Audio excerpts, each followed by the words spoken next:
Tanggal 23 Ogos 1987, 3 orang pendaki sedang meredah kawasan hutan tebal di kawasan pergunungan Colorado Rockies apabila salah seorang daripada mereka terlihat sesuatu yang aneh tergantung pada dahan pokok. Ia kelihatan seperti sulur-sulur hitam halus yang menjalar dan menutupi cabang tersebut. Namun jelas sekali ia tidak kelihatan seperti sesuatu yang wujud secara semula jadi. Semakin mereka mendekati, semakin jelas bahawa objek itu adalah buatan manusia. Dan sejurus selepas itu, mereka membuat satu penemuan mengerikan di bawahnya. Di tengah-tengah hutan itu, mereka menemui bangkai sebuah pesawat kecil yang jelas telah berada di situ selama bertahun-tahun berdasarkan lapisan karat dan keadaannya yang mereput. Namun bukan sahaja pesawat, bahkan terdapat 2 mayat di dalamnya. Kedua-duanya sudah mereput dan tidak dikenal pasti. Pemandangan itu sungguh memilukan, namun pada masa yang sama, menimbulkan pelbagai persoalan. Apabila pihak berkuasa tiba di lokasi, punca kemalangan tidak dapat dikenal pasti. Malah ada kemungkinan nahas ini tidak akan pernah terungkai jika bukan kerana tumbuhan menjalar hitam yang melilit di situ. Mereka menemui untaian seakan pita hitam tergantung di dahan pokok berhampiran. Sebenarnya objek ganjil itu merupakan cebisan pita VHS yang kotaknya telah pecah dan isinya bertaburan di kawasan sekitar. Di dalam pesawat itu juga terdapat serpihan kamera video yang rosak, menimbulkan kemungkinan bahawa 2 lelaki di dalam pesawat tersebut sedang merakam sesuatu pada saat nahas berlaku. Walaupun pita rakaman itu telah lama terdedah kepada cuaca luar untuk jangka masa yang lama, namun ia berjaya disatukan semula secara teliti, lalu mendedahkan satu rakaman tragis yang menjawab segala persoalan tentang insiden berkenaan.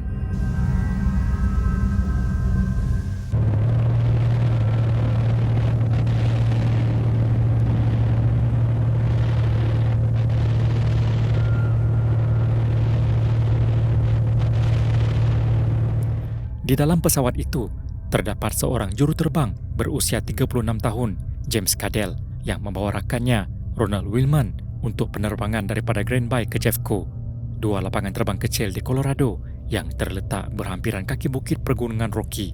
Rakaman selama 6 minit itu memaparkan pemandangan yang menakjubkan sepanjang perjalanan mereka. Sepanjang rakaman selama 6 minit itu, kedengaran suara James berbicara seketika, manakala Ronald duduk di belakangnya sambil menikmati keindahan pemandangan. Oh, look at that down there, Ronnie, on the left. Nice little lake and a cabin.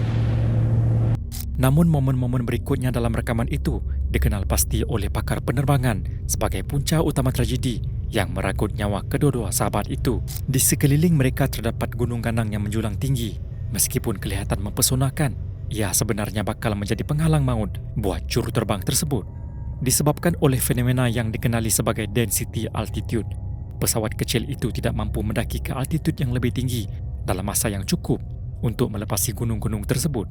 Anehnya, James tidak menyebut langsung tentang situasi genting itu, menyebabkan ada teori bahawa dia mungkin terleka dengan pemandangan indah di bawah, tanpa menyedari bahawa maut sedang menanti hanya beberapa saat di hadapan.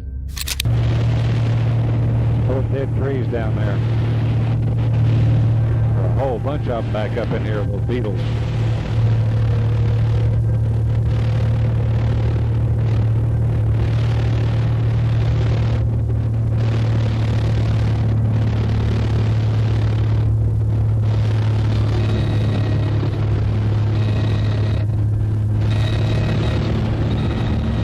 Damn, hang on, Ronnie!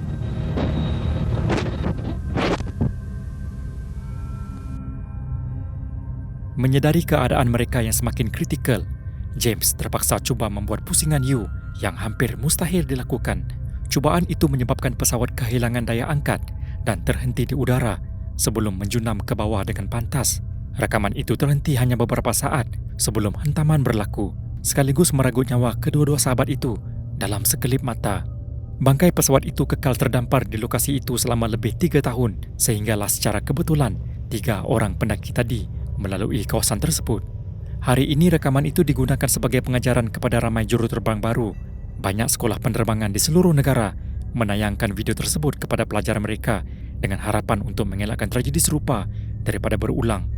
Namun begitu, video tersebut juga telah menjadi salah satu rakaman paling mengerikan di internet, memperlihatkan bagaimana fenomena density altitude membawa kepada tragedi yang merenggut nyawa kedua-dua sahabat itu.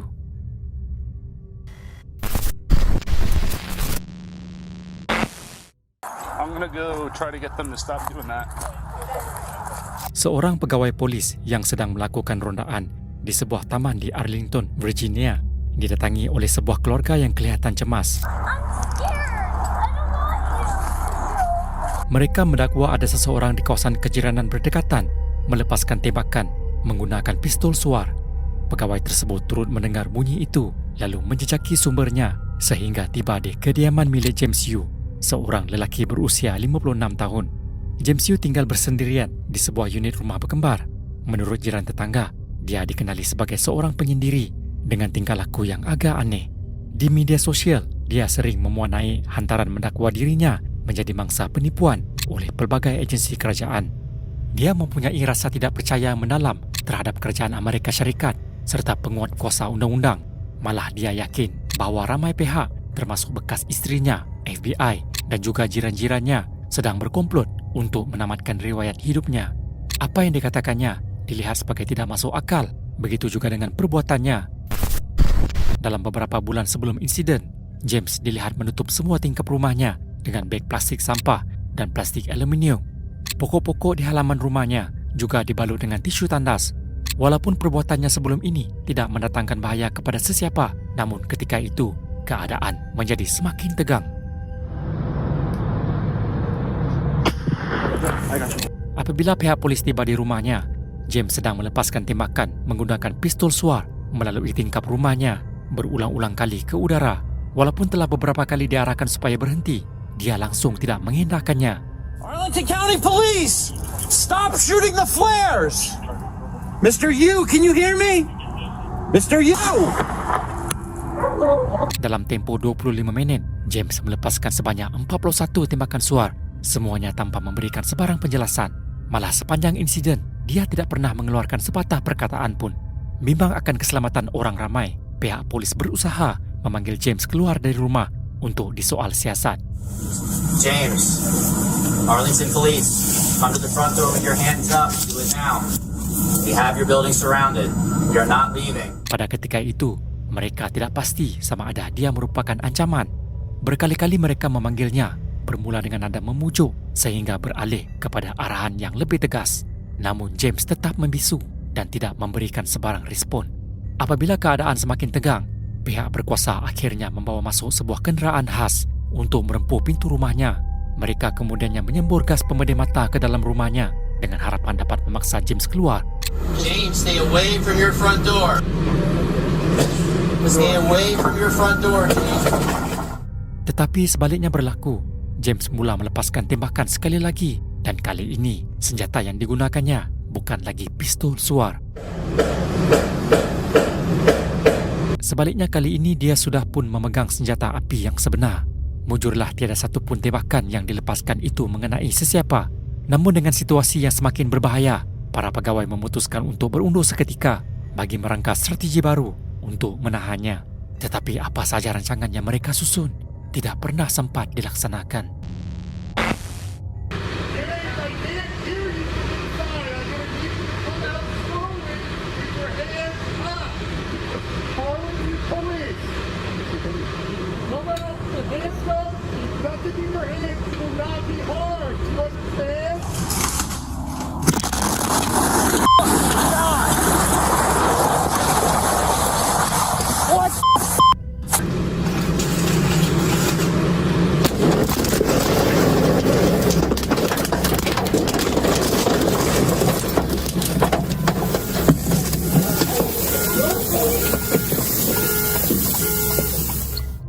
Dalam sekelip mata, satu letupan besar telah memusnahkan seluruh rumah itu. Letupan itu cukup kuat untuk meranapkan keseluruhan strukturnya hingga menjadi timbunan runtuhan dalam beberapa saat. Di ruang bawah tanah rumah itu, James sebenarnya telah menyimpan 55 galen petrol yang selama ini dipersiapkan untuk itu, untuk dinyalakan tanpa sebarang amaran atau penjelasan. Berdasarkan rekaman yang ditemui, ada teori yang mengatakan bahawa tindakan James adalah cubaan untuk memerangkap pihak polis untuk masuk ke dalam rumahnya supaya dia boleh meletupkan bom itu dan tujuan untuk menamatkan riwayat ke semua mereka termasuk jiran-jirannya. Ini kerana dia benar-benar percaya bahawa kedua-dua pihak itu sedang bersekongkol untuk menamatkan hidupnya. Namun sebaik suasana kembali terkawal, tiada sesiapa pun, baik orang awam maupun pihak polis yang mengalami kecederaan. Apa yang dijumpai di antara runtuhan itu hanyalah sisa tubuh manusia, tubuh yang dipercayai milik James Yu. Tetapi ini bukanlah pengakhiran kisah James Yu. Sebelum identiti mayat itu dapat disahkan, media sosial mula dibanjiri laporan yang mendakwa bahawa James Yu masih hidup selepas letupan tersebut. Pelbagai komen muncul di sebuah akaun YouTube yang dikatakan milik James, di mana dia mendakwa bahawa semua insiden ini adalah satu konspirasi untuk menutup kebenaran dan bahawa dia sebenarnya tidak berada di dalam rumah sewaktu insiden itu berlaku. Anehnya, sepanjang rakaman itu, tiada seorang pun daripada mereka yang dapat melihat wajah James dengan jelas. Malah suaranya juga langsung tidak kedengaran. Rentetan hantaran yang tular mencetuskan pelbagai spekulasi tentang kisah sebenar James Yu. Misteri itu akhirnya terjawab apabila pihak berkuasa mengesahkan bahawa mayat yang dijumpai di celah runtuhan adalah James Yu. Semua teori konspirasi yang hangat diperkatakan akhirnya terbongkar apabila diketahui bahawa akaun YouTube yang memuat naik komen-komen misteri tersebut sebenarnya bukan milik James. Nama pengguna akaun itu berbeza sama sekali dan besar kemungkinan ia dicipta hanya untuk menyebarkan berita palsu. Hingga ke hari ini, masih ada segelintir orang yang percaya bahawa semua ini adalah sebahagian daripada satu rancangan untuk menutup kebenaran. Namun pada hakikatnya, insiden ini dilihat lebih kepada kisah tragis seorang lelaki yang terperangkap dalam paranoia yang membelenggu, kesunyian yang menghantui dan akhirnya membawa kepada salah satu rakaman paling mengerikan dalam sejarah internet.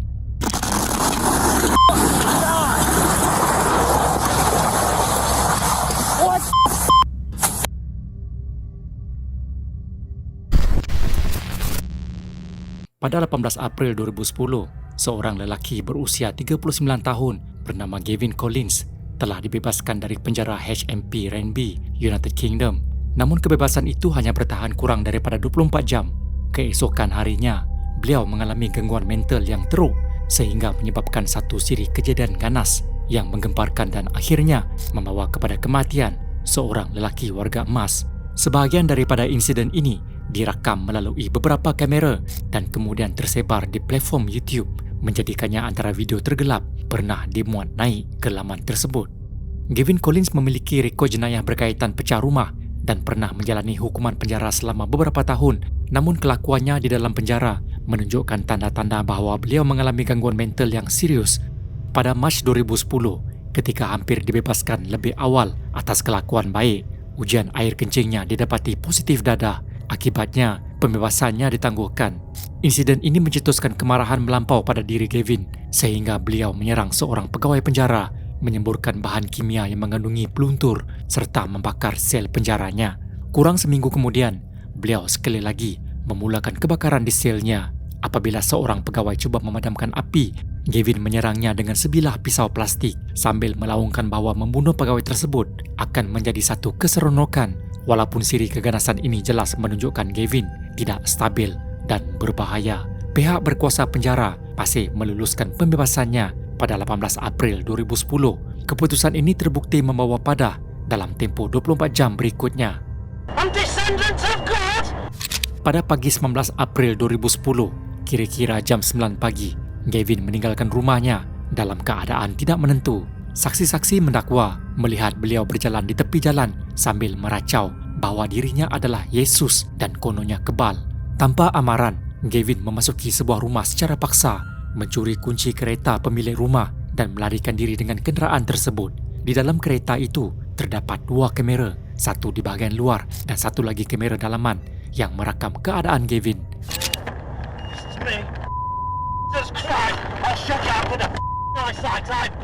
Hey, don't eat this. Come on, let's go, bro. So, get rid of all the coppers. Let's go. Let's go. Rakaman ini menunjukkan Gavin dalam keadaan marah dan tidak terkawal. Beliau memaki hamun, menjerit ancaman yang tidak difahami dan memecahkan cermin pandang belakang kereta. I'm enraged. I'm Jesus. I'm descendant of God. And you lock me up. Watch this. You. Paling membimbangkan, beliau memandu secara berbahaya dengan kelajuan dianggarkan mencecah 120 km sejam merempuh masuk ke kawasan kediaman dengan risiko tinggi kepada orang awam. Watch this now.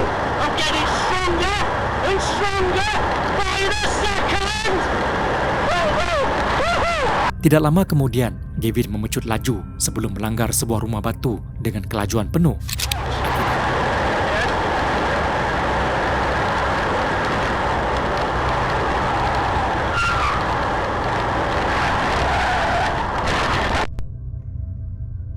Akibatnya, beliau keluar daripada runtuhan tanpa kecederaan serius.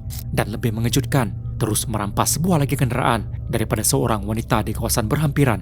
Wanita tersebut dipaksa keluar dari kenderaannya dan Gavin memecut sekali lagi. Insiden terus berulang. Selepas melanggar beberapa kenderaan dan rumah, Gavin memecah masuk ke sebuah rumah lain yang didiami seorang ibu bersama dua anaknya yang masih kecil, seorang berusia 5 tahun dan seorang masih bayi. Dengan tangan yang berdarah akibat memecahkan pintu, Gavin mengancam akan membunuh keluarga itu jika tidak diberi kunci kereta. Dalam ketakutan, wanita tersebut akur dan sebelum meninggalkan rumah itu, Gavin menggunakan darahnya sendiri untuk melukis salib pada dahi setiap ahli keluarga sambil mengatakan bahawa dia adalah Yesus.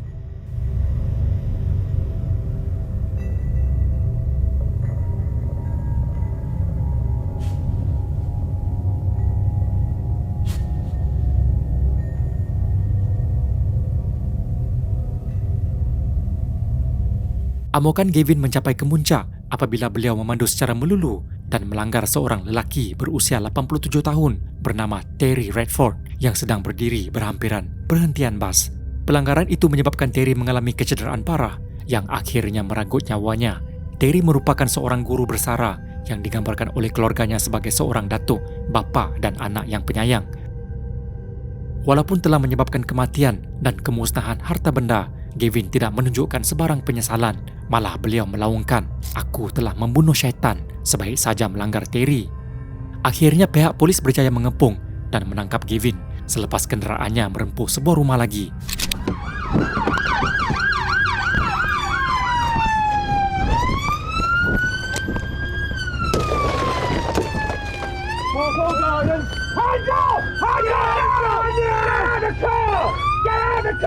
This way. Get him out. I'll get him out. Oh no! Get rid of that. Get rid of that. Do not move! Do not move! Get him up! Get him out. Get him down. Hasil siasatan mendapati tiada sebarang dadah dijumpai dalam sistem tubuh Gavin ketika insiden berlaku. Ia disimpulkan bahawa beliau mengalami episod psikotik akut yang tidak terkawal.